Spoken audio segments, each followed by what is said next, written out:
to work out for Mikel Arteta, number 3? I'm going to go, obviously, the team is crying out for an attacking midfielder, creative player, and number 10. So I'm going to say that in January, we sign someone who can fulfill that role. I still think Mesut Ozil could come in if we re-registered him. I would give him another chance. Why not? It's not going to be any worse than we've got. But I'm going to say that we sign a genuinely world-class attacking midfielder. Maybe Aouar from Lyon would be top of the list, I think. Is he world-class, though?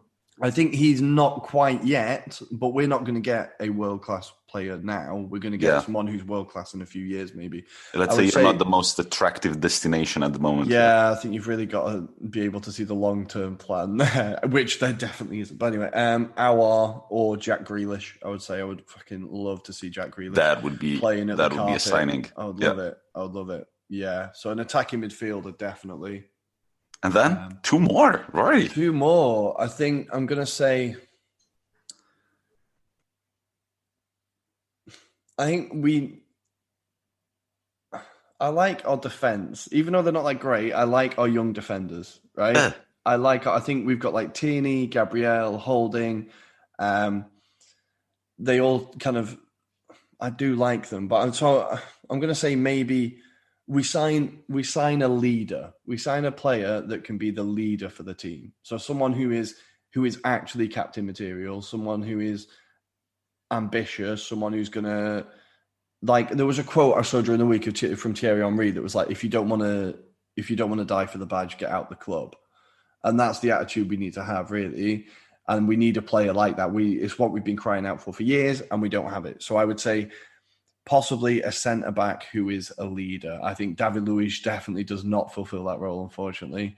So I would say a centre-back who is a leader. Yeah, that's a good shout. That's a good shout. I do think that Arsenal needs some leader in the behind, on the pitch. Mm-hmm. Definitely somebody who's vocal, somebody who can, keep the focus when Xhaka starts like throwing fists around. Somebody that can come in and be like, dude, calm down. Yeah, I think you need that. Someone who's going to demand more from their teammates. There's nobody in that team who I think is like demanding more from the others. But anyway, that's one, a leader in the changing room.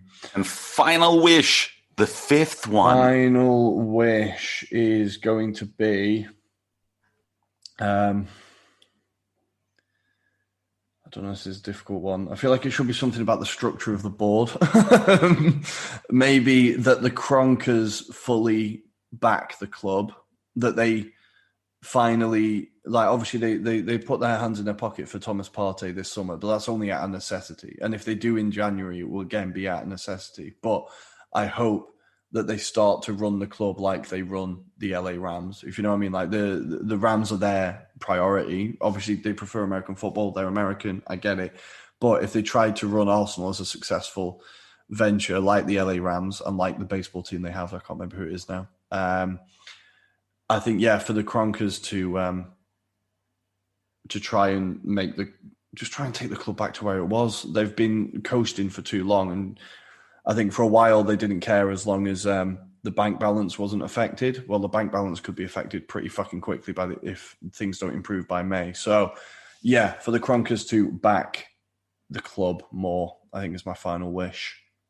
That's a great one. And Rory, we've come to the end of this episode. It's been a lot of fun to record it. I'm very, very happy about this project. What about you? Yeah, I've loved every second of it. I put a tweet up today and it was a great excuse to I talked to mates that I've not talked to in ages, that they came on the pod. I had family on. I think it's been a good excuse for us all to hang out with people that we haven't done in a while, have a few beers and talk football. That's what we like to do, right? So I think it's been great. Maybe not as many beers as on Monday night, but I think I really enjoyed it. I definitely really enjoyed it. Yeah.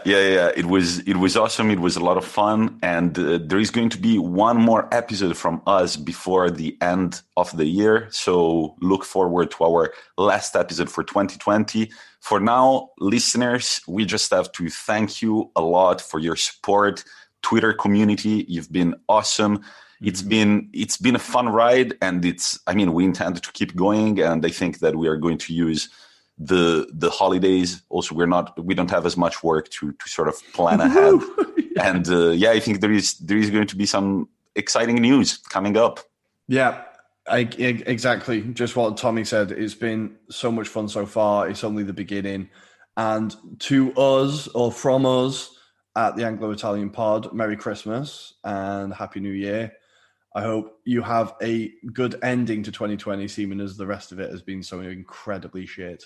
Yeah, and this Christmas is going to be different from all the other Christmases, but I'm sure that we're all going to enjoy the weird setting that we're going to find ourselves in. Guys, just drink through it. Drink through it. And 2021 cannot be worse than 2020. Don't jinx Knock on wood. Guys, it's been a pleasure to be with you once again. Remember that you can always find us on Twitter at Italian Anglopod and on Instagram at Anglo-Italian Pod. Hey, I said both correctly. Right. Guys, Merry Christmas once again, and thank you for being with us.